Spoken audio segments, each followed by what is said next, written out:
Esdras, chapitre 9.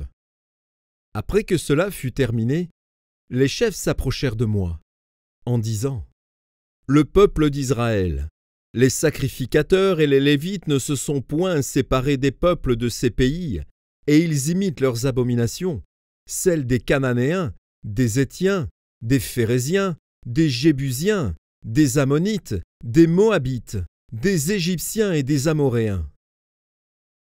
Car ils ont pris de leurs filles pour eux et pour leurs fils, et ont mêlé la race sainte avec les peuples de ces pays. Et les chefs et les magistrats ont été les premiers à commettre ce péché.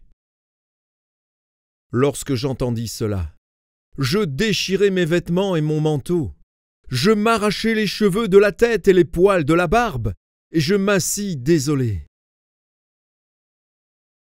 Auprès de moi s'assemblèrent tous ceux qui faisaient trembler les paroles du Dieu d'Israël, à cause du péché des fils de la captivité.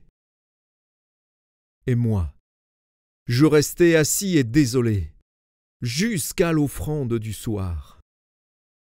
Puis, au moment de l'offrande du soir, je me levai du sein de mon humiliation, avec mes vêtements et mon manteau déchirés.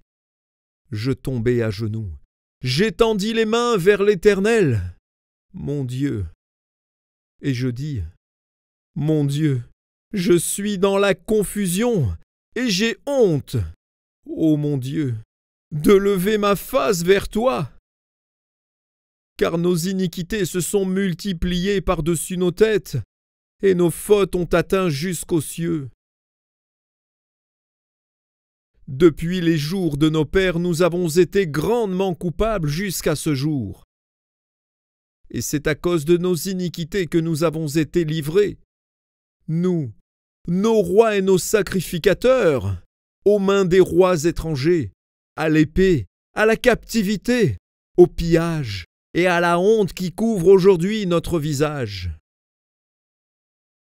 Et cependant, l'Éternel, notre Dieu, vient de nous faire grâce en nous laissant quelques réchappés et en nous accordant un abri dans son saint lieu, afin d'éclaircir nos yeux et de nous donner un peu de vie au milieu de nos servitudes.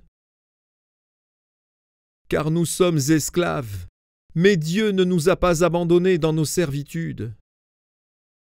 Il nous a rendus les objets de la bienveillance des rois de Perse, pour nous conserver la vie afin que nous puissions bâtir la maison de notre Dieu et en relever les ruines, et pour nous donner une retraite en Juda et à Jérusalem. Maintenant, que dirons-nous après cela, ô notre Dieu ? Car nous avons abandonné tes commandements que tu nous avais prescrits par tes serviteurs les prophètes, en disant : Le pays dans lequel vous entrez pour le posséder est un pays souillé par les impuretés des peuples et ses contrées, par les abominations dont ils l'ont rempli d'un bout à l'autre avec leurs impuretés. Ne donnez donc point vos filles à leurs fils et ne prenez point leurs filles pour vos fils, et n'ayez point souci ni de leur prospérité ni de leur bien-être, et ainsi vous deviendrez forts, vous mangerez les meilleures productions du pays, et vous le laisserez pour toujours en héritage à vos fils.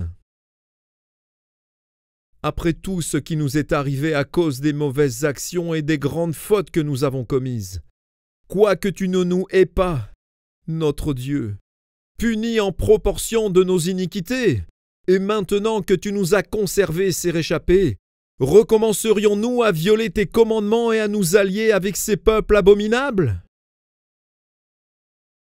Ta colère n'éclaterait-elle pas encore contre nous jusqu'à nous détruire, sans laisser ni reste ni réchappé ? Éternel, Dieu d'Israël, tu es juste, car nous sommes aujourd'hui un reste de réchappés. Nous voici devant toi comme des coupables, et nous ne saurions ainsi subsister devant ta face,